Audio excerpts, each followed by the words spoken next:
Hello, everybody. Welcome to the Canadian Shield. My name is Sterling. I'm your host. Dominic Leblanc was in front of the Public Security Committee justifying how the alleged ISIS terrorist in Toronto that was arrested somehow slid under the radar and was granted citizenship in this great nation of ours, or at least this once great nation of ours. He dodges and weaves and bobs, and he throws everybody around him under the bus. He's going to defer that question to CSIS. He's going to defer that question to RCMP. He's going to defer that question to immigration. I think that the Liberals can't admit to themselves they completely and utterly cannot keep Canadians safe from these types of things. They don't have any desire. They like all of the accolades that come along with the job, but they don't like any of the responsibility. That's my opinion on the why he weaves and bobs instead of just trying to fix the problem. Because the more you deny that the problem exists, the less likely you are to fix it. Now, I took, it was 3 hours, and I whittled it down to some of the better points of the Conservatives. Now, this is just the highlight reel. I will upload the Conservatives that spoke to him, because everybody else was just holding his hand, of course, right? All right, before I get into it, I would encourage you to like, comment, subscribe, hit the notification bell, share this channel with all of your socials. Give it a thumbs up, because by giving it a thumbs up, we convince the algorithm that it's good entertainment and other people might want to see it. I'm really hoping to grow this channel, and I really feel like I'm up against a lot of censorship. Okay, I'm just going to let it play through, and then I'll briefly say something. I'm trying to keep this one short. With all due respect, Minister, you need to stop deflecting and start divulging. At this point here, you're saying, you're not even confirming it. How is it that a foreign government knew more than we did in Canada about somebody that was on Canadian soil for 6 years? How is that? But, Mr. Caputo, perhaps I wasn't clear in the previous answer.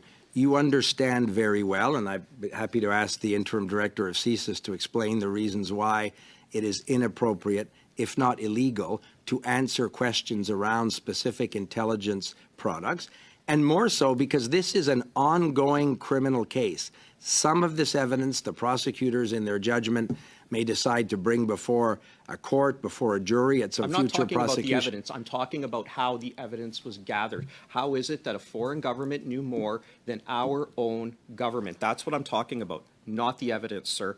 At the end of the day, this is what we have.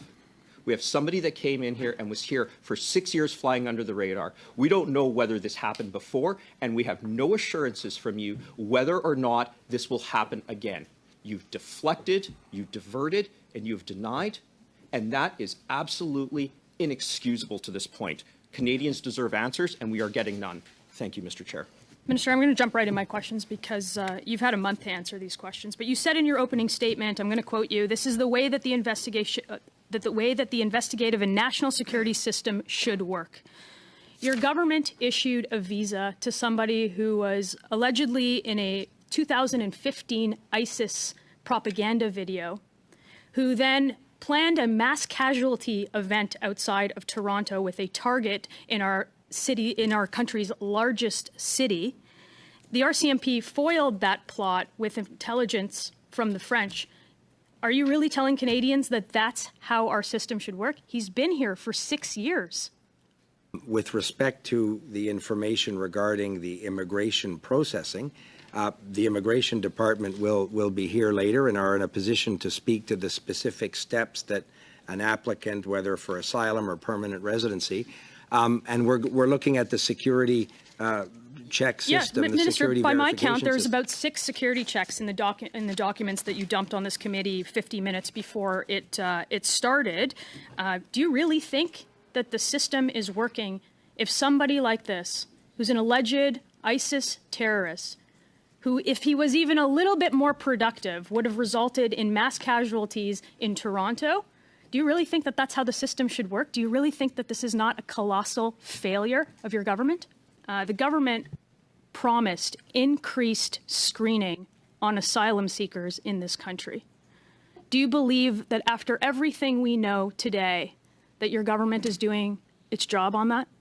I am satisfied that both the security services and the RCMP with the Immigration Department have in place a series of rigorous screening and background checks that take place. Person was brought into Canada 6 years before a terrorist plot was foiled, just days before they would have killed people in Toronto. And you're telling Canadians that you're satisfied with the screening processes in place. Now, we know that Mr.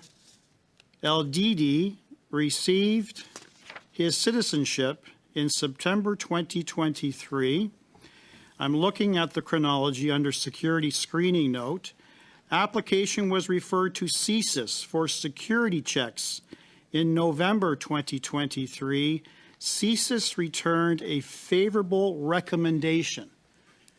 What type of message does that send to Canadians regarding our national security agency with a video that was widely distributed some 8 years previous, was not flagged against any advanced biometrics?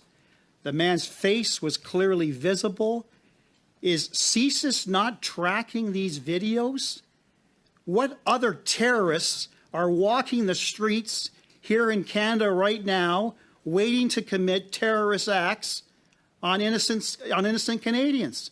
What the hell is going on? Sir, Minister, I am not a Crown attorney right now. I am a parliamentarian asking the tough questions that Canadians want to know.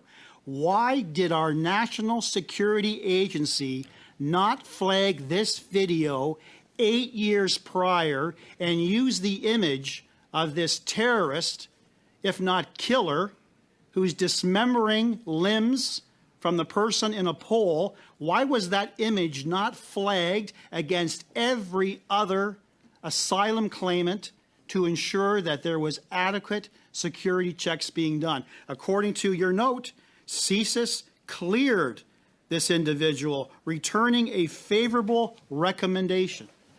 How did that slip through? How did that slip through, sir? So again, you're referring to alleged dramatic images. It's not alleged. It happened. Nazis in Parliament. We got 11 members at least that work for foreign governments. Now we have the Liberals dodging and weaving on organized crime. We have Liberals dodging and weaving on immigration that is allowing terrorists to come into the country, terrorists who committed horrendous acts on video, on the internet. Yet if somebody were to type something that Justin Trudeau didn't like on their Twitter feed, the RCMP would show up at the door in a minute. 8 years they had this information, and they still didn't find it. I think that we have to look at the idea that our security apparatus in Canada is just not up to par for the dangers that the world that we are currently living in. It's time that we started to take seriously. It's time that we started to look at the fact that the more the far left takes control of these security institutions, the less security the rest of us actually are enjoying. That's how it appears to me. You can leave me your opinion down in the comments. Hit the thumbs up. I'm going to wrap here. I want to thank you all for listening. I'll talk to you next time.